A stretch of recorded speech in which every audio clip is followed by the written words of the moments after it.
welcome to today's episode of Rise Up Voices from the Frontline, presented to you by Battle to Be. And we are extraordinarily excited to bring a guest today that is part of the corrections family. And we don't often get to speak to representatives from that category. So I want to give you guys a window into that world of work and how it is similar and different to being a law enforcement officer out on the street, and just open some lines of communication to this unique set of challenges and benefits. So today I'm bringing to you Dr. John Lawrie. Hello. Hello, how are you? Thank you for having me. I'm really excited to be able to talk about corrections because oftentimes there's a little bit of competitiveness and a little bit of snarkiness, of course, in between different first responder professions, and sometimes corrections is the redheaded stepchild of law enforcement, so to speak. So want to bring some voices forward from that line of work and show the world that it's not easy, and it's not what they think it is. I absolutely agree, and like I said, it's definitely corrections is I find very underrepresented when we discuss criminal justice. So I am shamelessly pro corrections. Obviously, I fully support police, fire, EMS, and every other component as well. But it is nice to be able to have a voice for corrections. So I appreciate it, and thank you very much. Right. So let's start by going way backwards. Let's talk about your family life when you were growing up. Was it a military or first responder environment for you? Sure. So I grew up a long time ago. I was born in 1970. So when my father was Air Force, he was an Air Force veteran. So I did have that military history in my family. Raised in a working middle class environment. Both my parents, your traditional kind of suburban upbringing. There was never any law enforcement specifically in my family. I think I was the first person in my immediate family to go into law enforcement. And in fairness, I absolutely had no law enforcement aspirations whatsoever. So growing up, that was nothing that ever crossed my radar. And it wasn't until I got to college and realized that my plan of going to law school was much more expensive than I thought it was going to be. So I was out one night with some of my buddies. We were at a bar drinking, and I guess that's foreshadowing for a lot of other stories in my life. But we were out having a couple beers, and they asked, what are you going to do after graduation? Why don't you come with us to take the Connecticut DOC test? And I had no idea what the DOC was. They explained it was the prison. Wasn't really too thrilled, but as the evening progressed, it seemed to seem better and better. So long story short, I took the test. A few months later, I was offered a position, and a few weeks after that, I started the academy. So I ended up in corrections with, like I said, with no real preparation, no real expectations. So a roll of the dice. I love that. That's not typically what I hear. Most people, are following in the footsteps of someone that they admired. I love the idea that you're spontaneous enough to just go, oh, hey, let's try that. Exactly. Yeah. So that was definitely it. So I figured, my thought at the time was, I'll do it for a couple of years, save up some money, and I'll go back to law school later.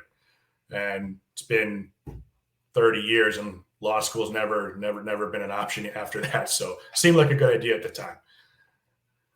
It's not such a big jump to go from being interested in rules and regulations, that law aspect, to moving into a profession like in corrections. Really? Do you see that parallel? Oh, no, certainly. I mean, there's definitely, and again, depending on what area of, law you wanted to get into. For me, years ago, my interest was environmental law.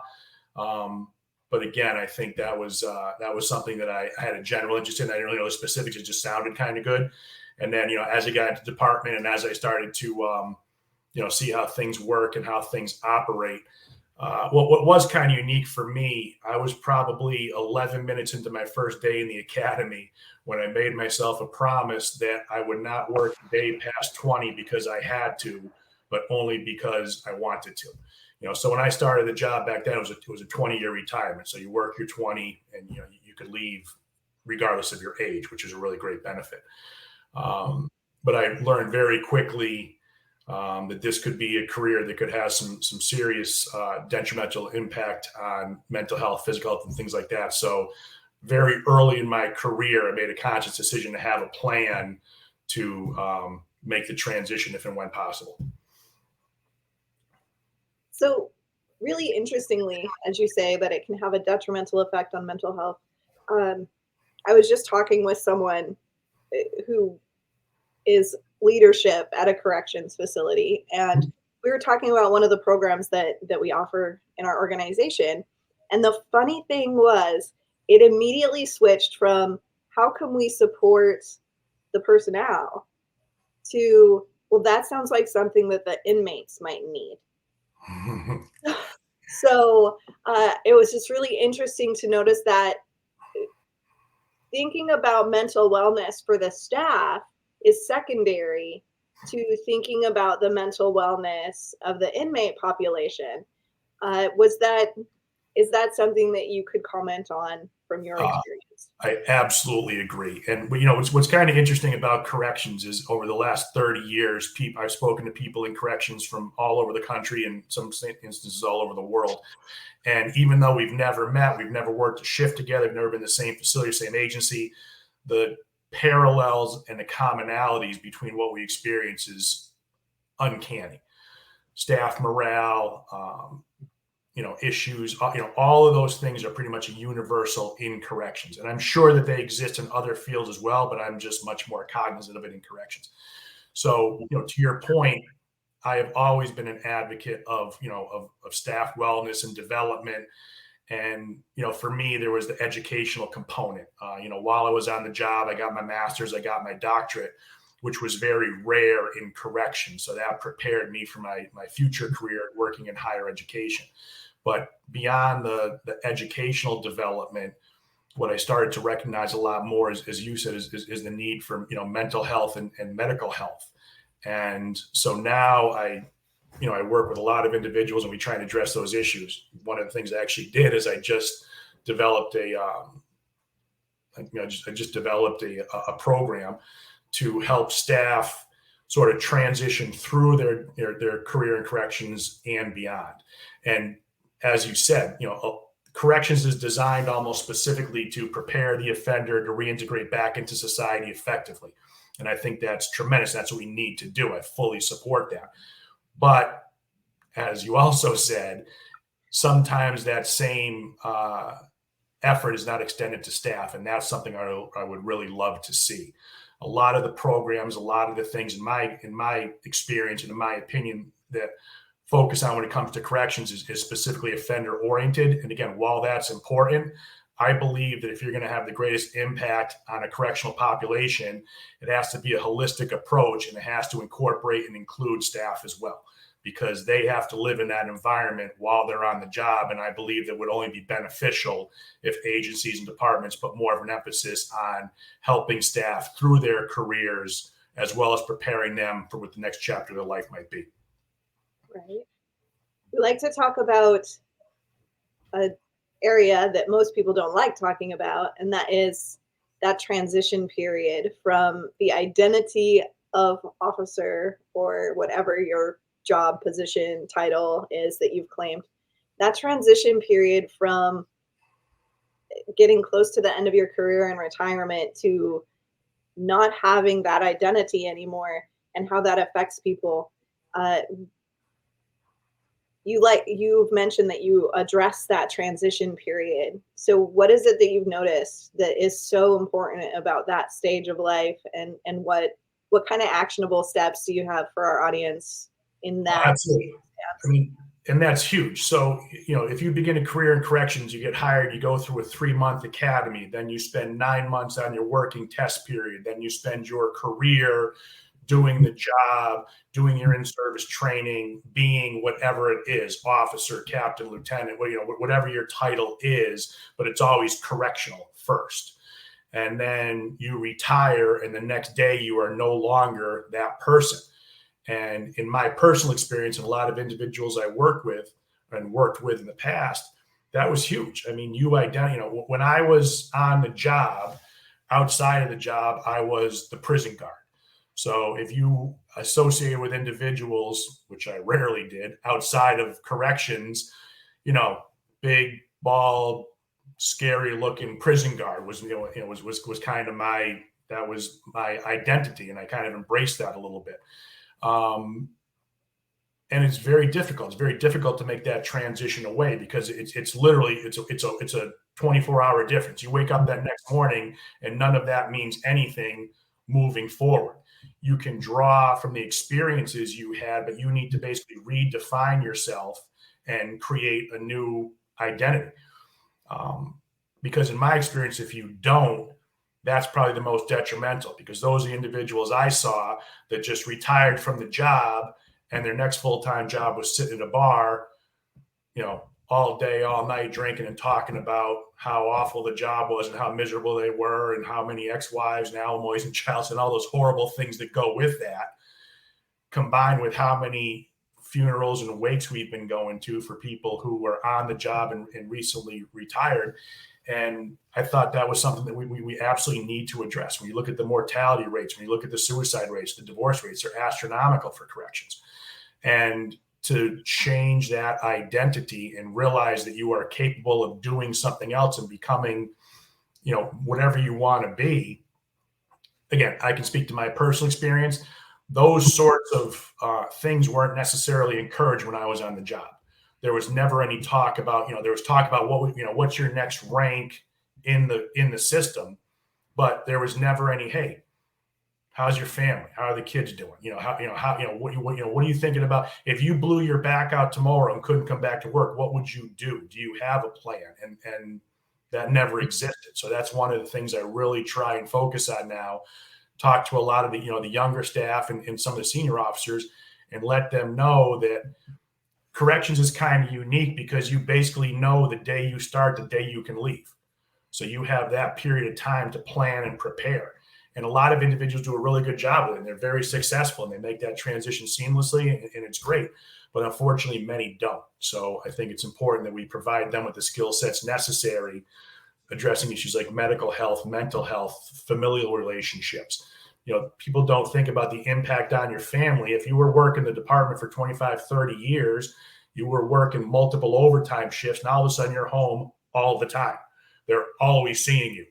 And, corrections people in general tend to have little idiosyncrasies. So things that were done a certain way when you weren't around forever, and all of a sudden we're maybe critiquing or nitpicking or changing.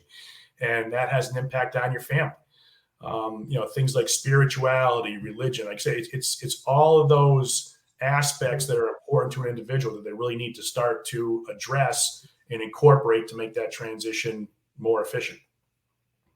Right. Address it all long before the time comes that you're preferably yes start the earlier you can start the process, the better, but it's never too late.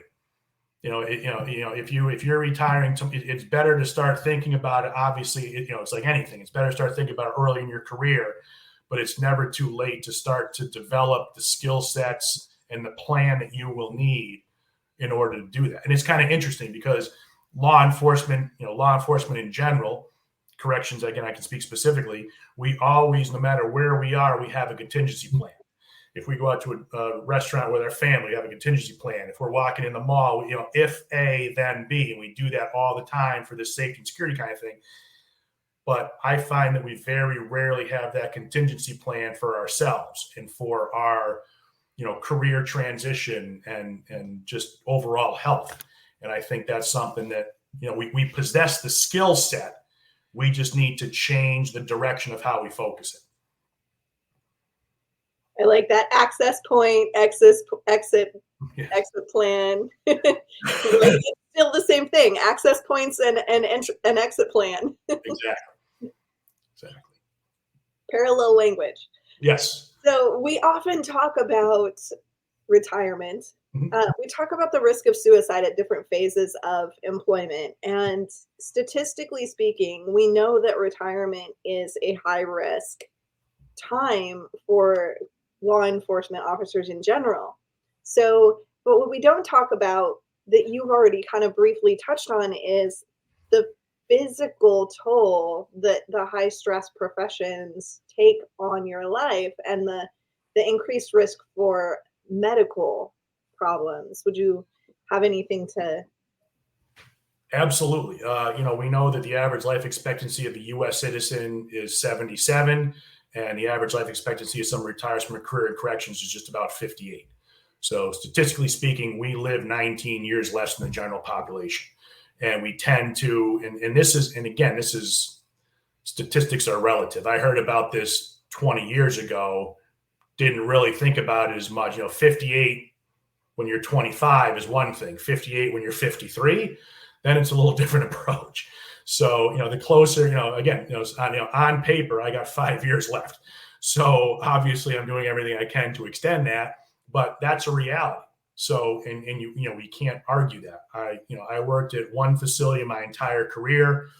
Granted, it was the largest facility in the state of Connecticut, but in that 20-year period, I believe I went to 35 wakes and funeral services for coworkers just at that facility. The oldest individual was 51. So, so heart attack, stroke, suicide, also a lot of motorcycle car accidents, because it involves that, that we tend to generate gravitate towards more high risk behaviors.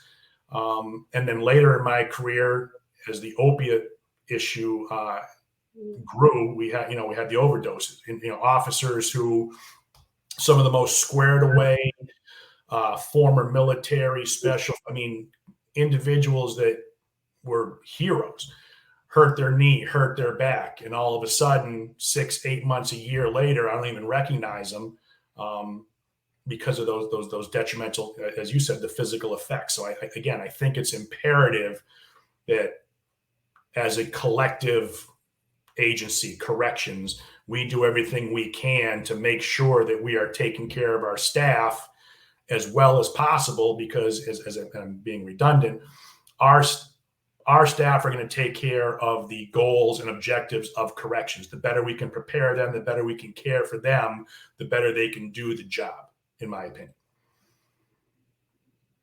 We're seeing a lot of trends in law enforcement in having challenges with recruitment and retention.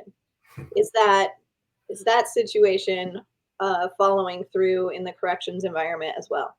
Absolutely. I talk to a lot of, I deal with a lot of correctional agencies, a lot of correctional academies specifically, all over the country, hundreds, if not thousands of individuals. I spoke to one individual who was a sheriff in Southwest Texas, and he was the only person to ever tell me that they have more applicants than they have positions available.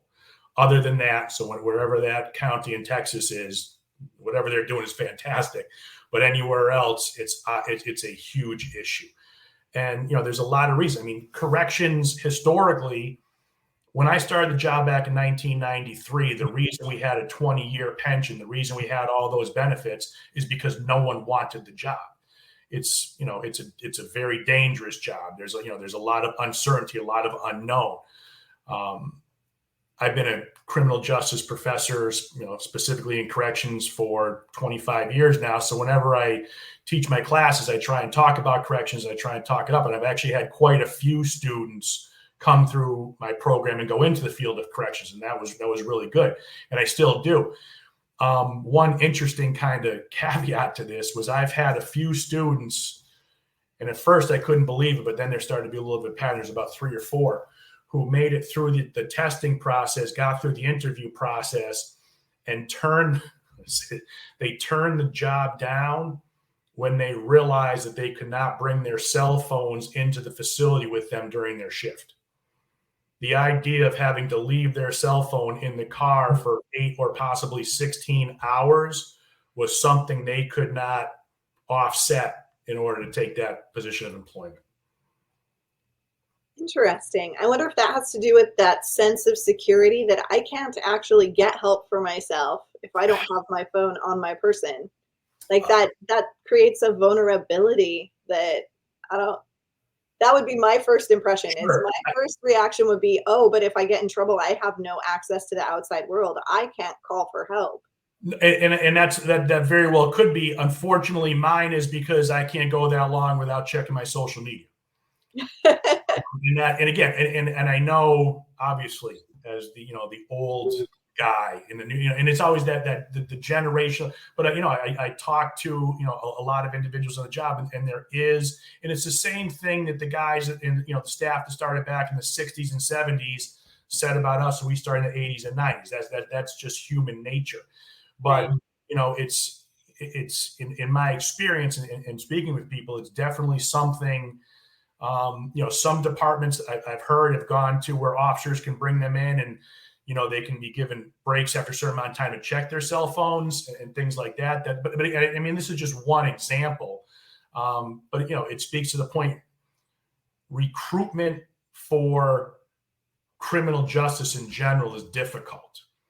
That's and I've you look at Connecticut State Police. Historically, Connecticut State Police was one of the most sought after state police departments in the country.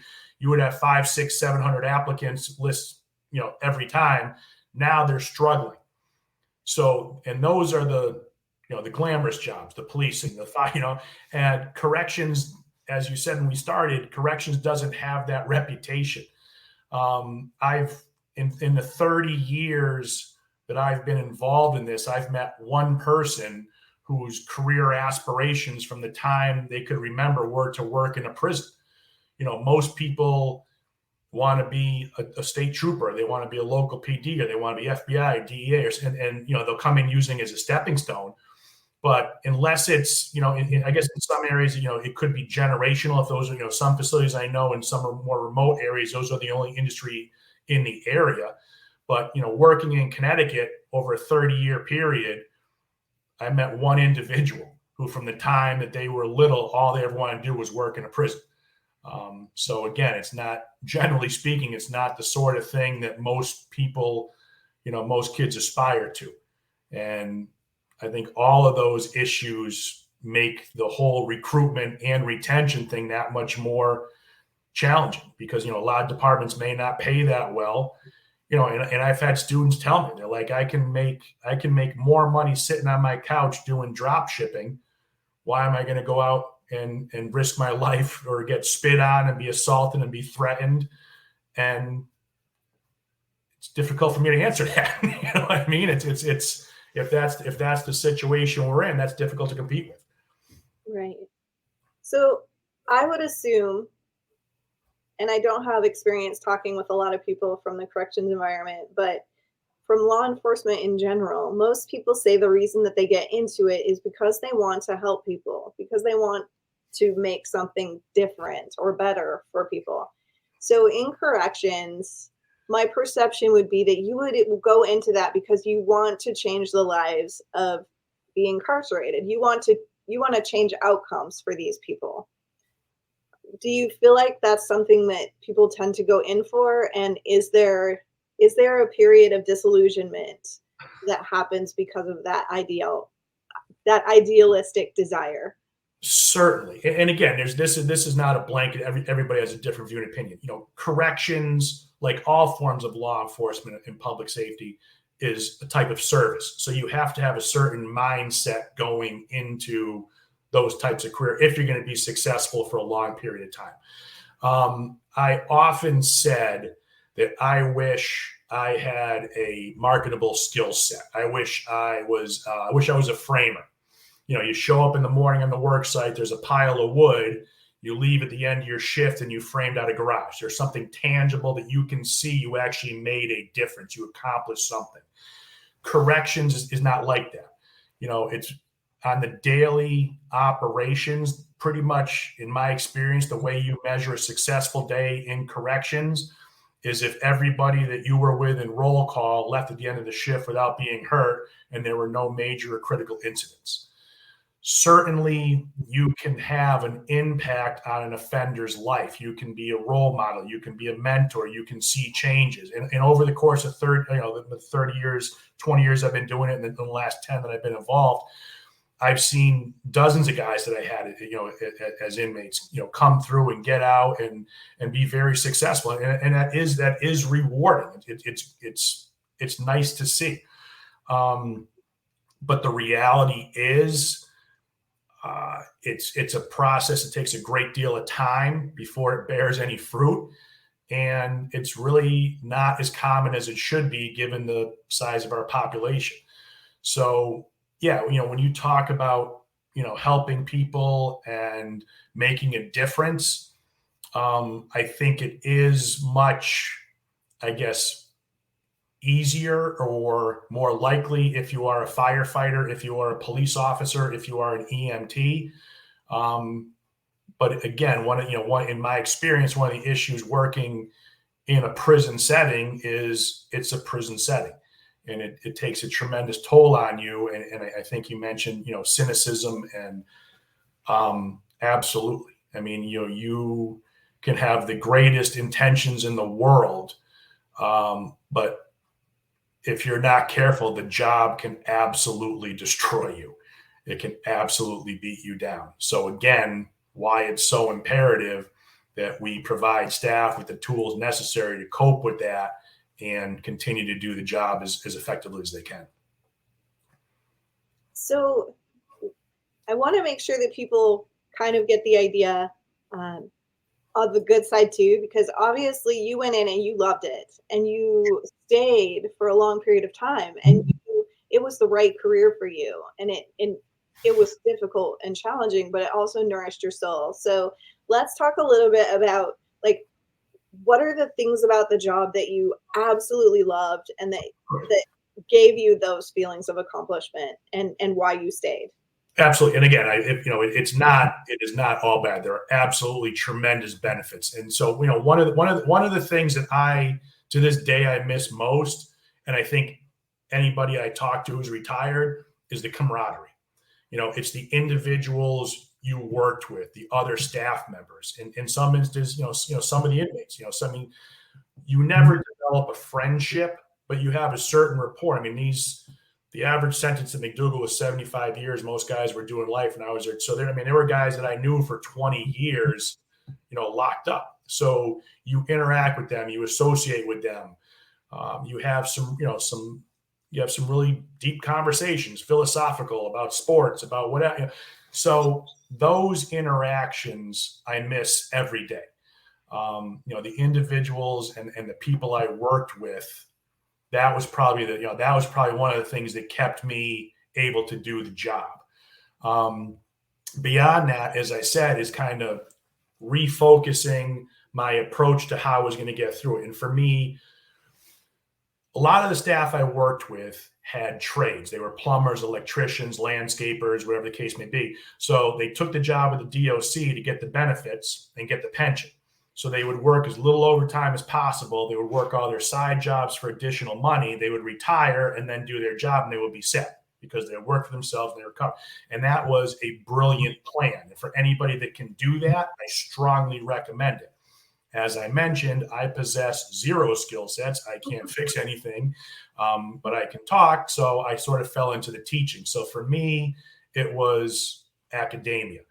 About 5 years into my job, when I was going to go back to law school, I actually went back to get my master's in criminal justice. It took me 2 years. I completed that. And on the day that I finished my last test for my master's, the individual who was the CJ professor in charge of corrections notified me that he was retiring and asked if I would be interested in replacing him. And his name was Hank DeLuca. He was actually retired New York State DOC, 30 years, tremendous individual. I owe the majority of my teaching career to him because I had no idea what the hell he was talking about. I said, Hank, what do you mean? Like a college professor? I'm like, Hank, I'm a prison guard. He's like, no, you understand it. So long story short, just to sort of placate him, I said, yeah, sure. Let the chair know I'm interested. And 2 weeks later, the chair reached out to me and offered me the position. So I was an adjunct for about the last 13 years of my career. So I did my master's, and I knew that I loved the teaching and it's what I wanted to do. But one of the next steps I had to do was get my terminal degree. So I had to go back for my doctorate. So for my last 4 years on the job, I was a unit manager at McDougall, so I worked the facility during the day. I was an adjunct in the evening, and I was doing a full-time doctoral program in between. It was absolutely as miserable and horrendous as you imagine it might have been. But I joked that was my ticket to parole. So my getting that terminal degree, it allowed me to be able to retire at my 20-year mark, as I promised myself back in the academy, but still be relative in the field and continue to build on the things that I learned and worked on, and now had a much better forum to do those things. So when I got to Albertus Magnus College, I just basically worked on blowing up our corrections component, because again, all CJ schools talk about policing. All schools talk about fire. There are hundreds, if not thousands, of law schools. Very few programs focus on corrections. So that's pretty much where we on myself and our department have placed our resources. And it's been a really great endeavor for the last 10 years. I know people who work in corrections, I think, are genuinely thankful, because the classes are taught by corrections professionals or people who have actual experience doing the job, and not someone who read a book about working in a prison once. So, that's a really great thing. And, like I said, it's another thing that kind of made the job, and again, for me, was kind of unique. Relatively speaking, it was only a short period of time. Chronologically, it was only 20 years. And that was something that, at the time was appealed to me, to be able to leave when I wanted to, not have to do, if I wanted to, that was an option. So again, that was just one more thing that it was kind of beneficial about it. But again, I feel that I think that people who work in corrections sort of sell themselves short sometimes when it comes to thinking that they're maybe not marketable for jobs beyond corrections. While there may not be a lot of maybe hard skills, like I left the department having almost zero aptitude when it came to using a computer. We didn't use spreadsheets. We didn't use a lot of technology. I joked that when I started the job, we had the handwritten to froms with the multi-copy. To this day, I have no idea what goldenrod was, but it went in the warden slot, and you would literally put your pink copy here, your white copy here. And we had Polaroid cameras for our crime scene photos. So the technology, I was lacking a great deal when I left from that. But I think the soft skills, specifically the ability to communicate with people, the ability to read situations, the ability to assess things, work through traumatic and stressful situations, I think those skill sets can be applied at a much broader level than many staff give themselves credit for. Right. Knowing how to market yourself and your experiences and those proper words to use for the things that you've experienced. There's always ways to make it sound very different to yourself. I definitely agree that we don't, in general, in society, place enough value on soft skills, especially communication and problem solving. And those are key to success in any environment. It doesn't matter whether you're a teacher or an emergency room tech or an investigator. Those skills are extraordinarily important. So recognizing those marketable skills and recognizing the value of the work that you do outside of the facility, just being able to say, not I'm just a corrections officer or I'm just a guard, which I hear all the time. I'm just a guard. I just do parole, or whatever it is. I'm just this. I'm like, let's take that out of there, because that says you do not value your own work. So if you're going to identify yourself as this thing, put some value in there and say, I am this. Or better, I would love to hear you say, I do this. And you're 100%, and obviously guilty as charged. You go back and rewind it. That was my response to DeLuca, because that, at that time, that was the culture. So like anything else, I think we need to change the culture in every way, in the vernacular, in the perceptions, in the expectations. All those things need to, and you were absolutely spot on with it. Change, for me, once I started that, so once I started to get into academia, so I joked that I spent 20 years running cell blocks in the largest maximum security prison in New England, and now I'm an academic at a small Catholic college of the Dominican tradition. So two very, I don't know if you could find more polar opposites when it came to work environments. But that experience for me working in higher ed allowed me to see that, and to see that the value and the worth in it. Took me to get outside of corrections to see the value and worth of my career in corrections, because unfortunately, and again, I can speak to my time, it was pretty depressing, and morale maybe wasn't that great, and everybody was kind of collectively miserable, and it's human nature. And if you just identify as just a prison guard, I think in a lot of ways that's a coping mechanism or defense mechanism, because then the expectation isn't that high. You're not challenging yourself. You're not thinking, my first day on the job, I never thought that 20 years later I would have a doctorate and be a chair of a criminal justice department. But it took that process for me to be able to see that that's something that I could accomplish. And every individual has whatever that path is for them. And you're absolutely right. We have to change how we see ourselves so we can effectively become the types of individuals we need to be good for the job, good for ourselves, and good for our families. Let's talk about something. We're going to take a sharp left turn here. Let's talk about, you mentioned the relationships with inmates. Mm-hmm. And I've briefly touched on this with another guest who worked with sex offenders, basically. Mm-hmm. And he spent a lot of time with them, and we talked about the moral challenge that you face when you're spending all this time with these people. How do you balance these relationships that are established, and these even friendships to some extent? You respect each other and you connect with each other. How do you balance that moral challenge that you face when you go, but this person did this, and I'm still having feelings about, that this is kind of a cool person to hang out with? Okay. Yeah, no, I completely get what you're saying. And it's difficult. It's a difficult balance to strike. And again, I can only speak to myself, personally. So the individuals that I found I had the best sort of rapport with. So this isn't, so I can, and people who work in corrections also share this, but outside of corrections, this is an odd statement. I know thousands of murderers. I know thousands of guys who killed people for whatever, multiple people for whatever the reasons were. Right. Generally, and obviously in society, the most heinous crime we can imagine, and absolutely so.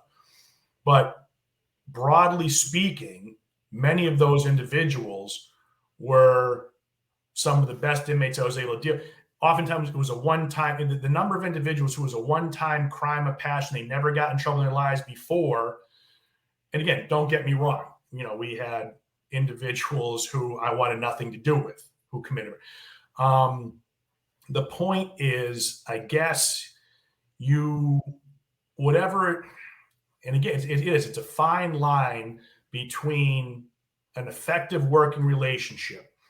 I had inmates that I saw for every day for 20 years, and the extent of the conversations, morning, Mr. Smith, morning, Mr. Lawrie, whatever the case may be.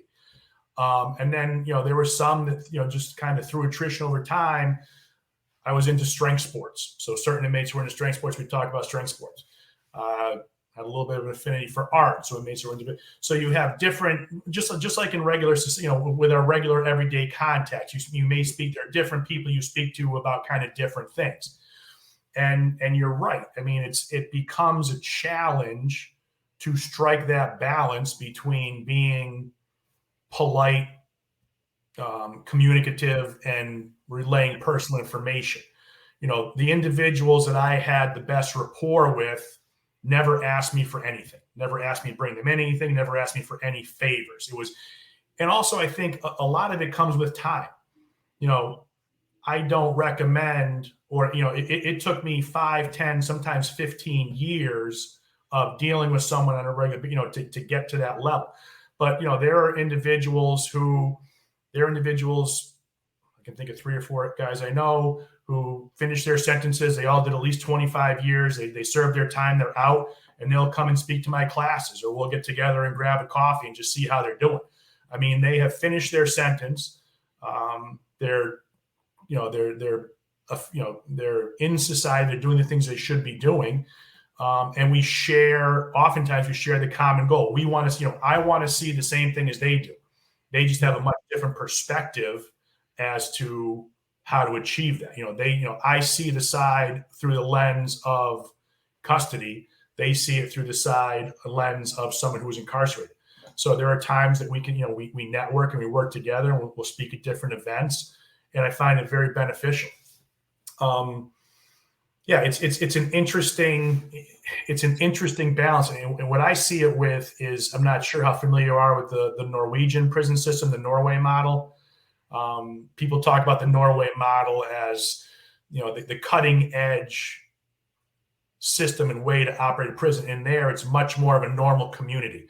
Staff sit down and play chess with the inmate. They talk to the inmate. They communicate at a much more personal level.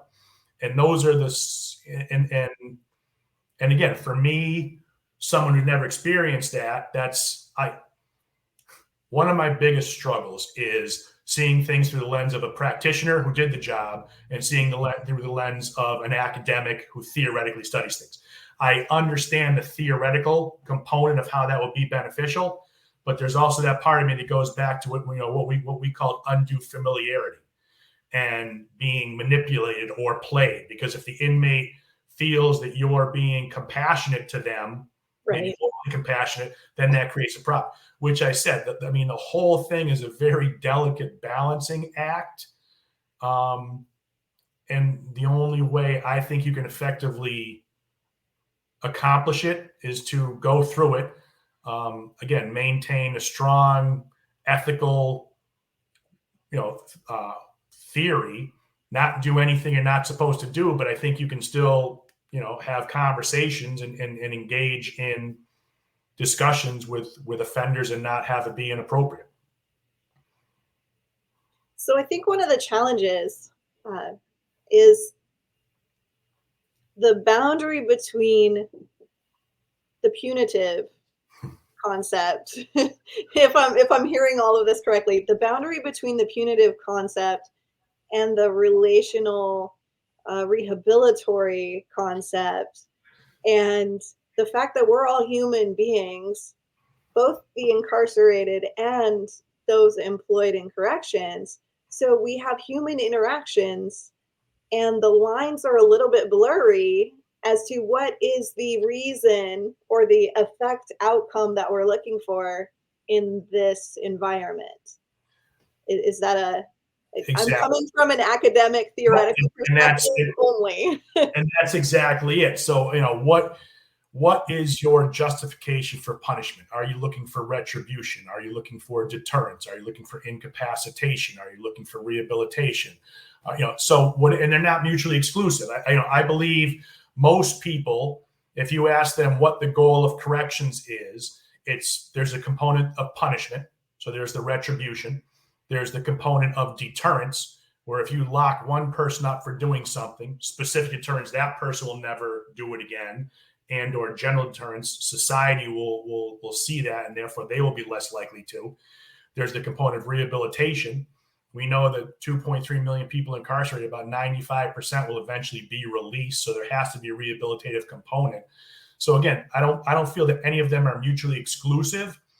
And it depends on what the view, in my experience, what society is at the time. So when I started back in 1993, that was right.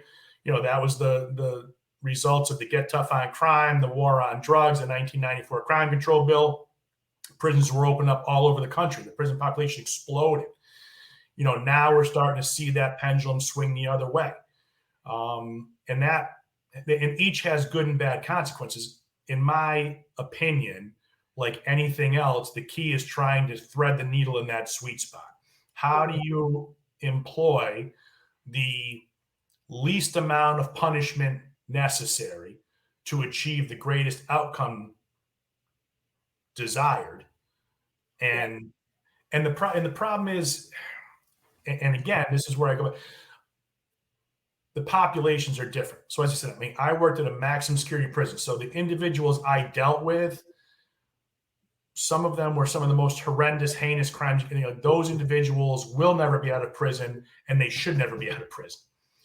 So, I fully support the theory, and I agree that oftentimes we have far too many people incarcerated for crimes they probably shouldn't be. Nonviolent drug offenses, marijuana offenses, things like that. But again, that's where I struggle with practitioner versus theoretical, because those weren't the populations I worked with. There is the reality of when you are surrounded by some individuals who are that violent, who are that predatory, who are that dangerous, it tends to skew your view, and you find it more difficult to be more. And I can, again, speaking for myself, I have become much more objective and much more open to, changing the way we address punishment the longer I've been out of the system. Like I don't have, and I think it's because I'm not in that environment so much. I think that I'm able to be, again, I think I'm able to view things more objectively because I've removed sort of the visceral component of, again, because even if it's, you can have 99 great encounters a day, but the first time someone tries to stab you, it's a bad day. You know what I mean? So it's like anything. It's a disproportionately low amount of your time. But when we talk about PTSD and trauma, and things like that, it has a huge impact on how, for me personally, how I process things. And I'm aware of it, and I know that, and I try to be more conscious of it, and I try to be more understanding. I try to be more empathetic. And in fairness, I think it is easier the longer I'm out of that environment. So we were just talking before the show about some new things in your life, some new directions that you're taking. So let's get everybody on board of what are you doing now that's you're still impacting your career, you're still impacting the academic world, but you're also reaching backwards to your people again. So let's talk a little bit about what are you doing now to stay involved. Yes, and as I said, shamelessly pro corrections, and here's where that plays out. So obviously, in my official professional capacity, associate professor and chair of criminal justice at Alberta Magnus College. But I'm also, I just started a webpage and a business basically on career coaching for correctional professionals and addressing some of the things we've talked about here, helping individuals kind of prepare themselves to effectively and successfully do the job, but also plan beyond the job. Best case scenario, they work a 25-year career, they get everything lined up, and they're able to make that transition seamlessly and be very, very, very effective in it. And that's great. But unfortunately, given the nature of the job, they may get hurt tomorrow. Have a plan for that. What are you going to do if, again, we go back to the contingency planning. What are you going to do if X happens to have that plan? So, that's something that I've just started doing. And I'm also I'm work with an agency, the Stonington Institute in North Stonington, Connecticut. And we operate a military first responder trauma rehab center, which we're extending to now include first responders, police, corrections, etc. So I'm working on the, again, all corrections related, but three kind of different areas: the academic side, the professional side, and the medical and mental health side. So, and again, we were speaking before we came on. I think it's imperative that we have individuals from our respective law enforcement communities to help other staff members. There are a lot of really great organizations working with police and working with fire, but to the point we talked about earlier, some of those don't include or recognize corrections, or EMTs, or emergency response operators. And I think it's really important that we expand that net as wide as possible, and that we all support each other the best that we can. Right. It's always interesting to me when I've not had any trouble with guests that I've had on the show, but I have interviewed a lot of people. I do a pre-interview, as you know. I do a pre-interview with people to determine if we want to do the show together, and to see if we can share the message together in a way that comes across really nice. And there are two different mentalities in this industry. There is the I'm just a drop. I always say I'm just a drop in the ocean, and but when we all come together and speak with the same voice, we create a tidal wave of change. So I play really well with others, and I think that the way that we're going to actually achieve our goals is to communicate together and to create these systems and to try to standardize some processes that can play in all these different places. And the only way we can do that is by working together. And then there's the other side of that there's a lot of people here. There's a lot of organizations that they want their voice to be the only one that's heard. They want to make all the money. They want to be, the creator of a system that is theirs, and it's very expensive, and, they don't share, and they don't play well with others. And they create a negative atmosphere for all of us, because a lot of organizations, a lot of, police departments or whatever, have dealt with them in the past, and their promises were empty. And they said, give me $10,000, I'll come in and fix your department, we'll change it from top to bottom, and then nothing happened. Like, it was just another box junk thing. But as we all start to come together, we're realizing that we all have the same answer. We're all working on the same basic principles, and they're not anything we don't already know. Like, all of this stuff has been around for centuries. All of this stuff we already know. We're just afraid to take the time and energy to admit that we need it as a culture, right? We're just not willing to say, I have to actually breathe. I have to actually fix my mindset. I have to actually take time for myself in my life. 100%. I made a career of responding to the question, how are you? I'm okay. I'm okay. Fine. I'm fine. I'm okay.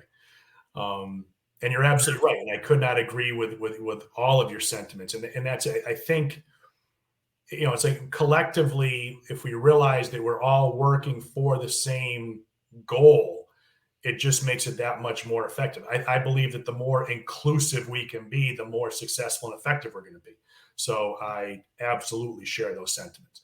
And to your other point about individuals and the motivation behind, are they truly trying to accomplish something, or they have the ulterior motives?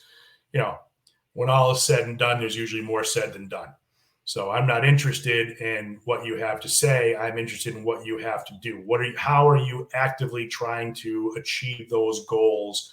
What are you doing? What is your approach? And for anyone out there who's watching, if I would be more than happy to work with you, and all, even if it's not corrections, we all want to accomplish the same thing.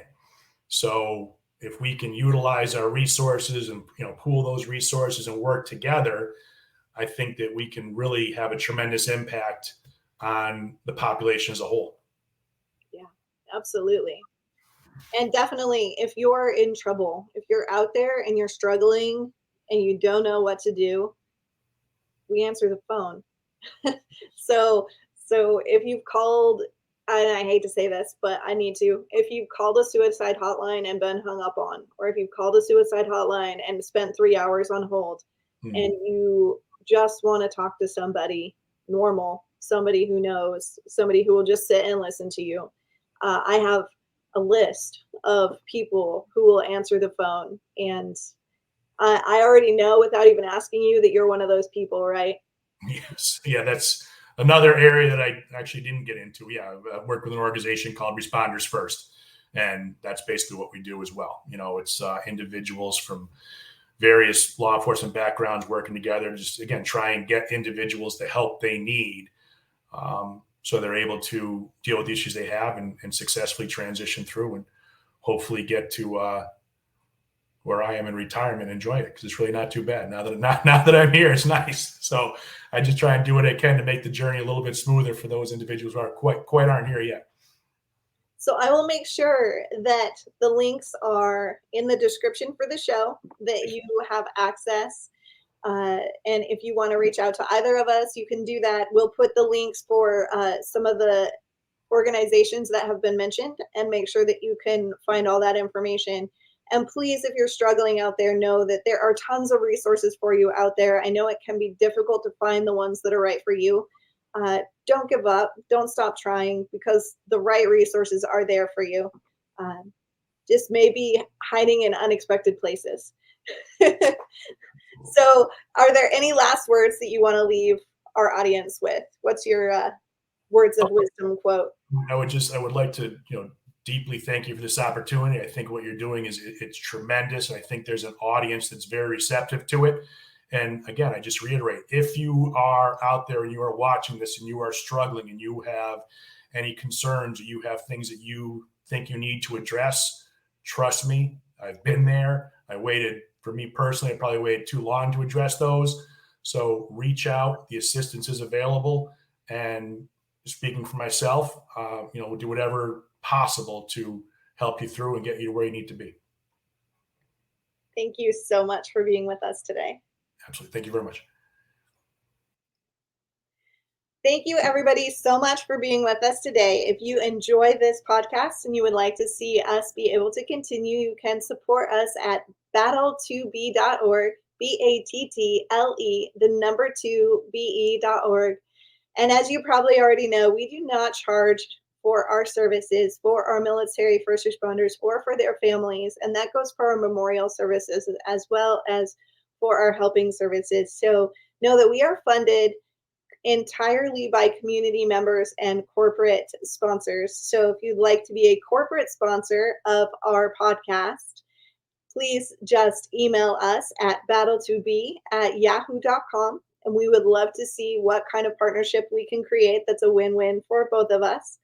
And we make excellent brand partners. And we also love working with other nonprofits to create systems that elevate first responder and military lives. So reach out to us if you would like to know more about what we're doing.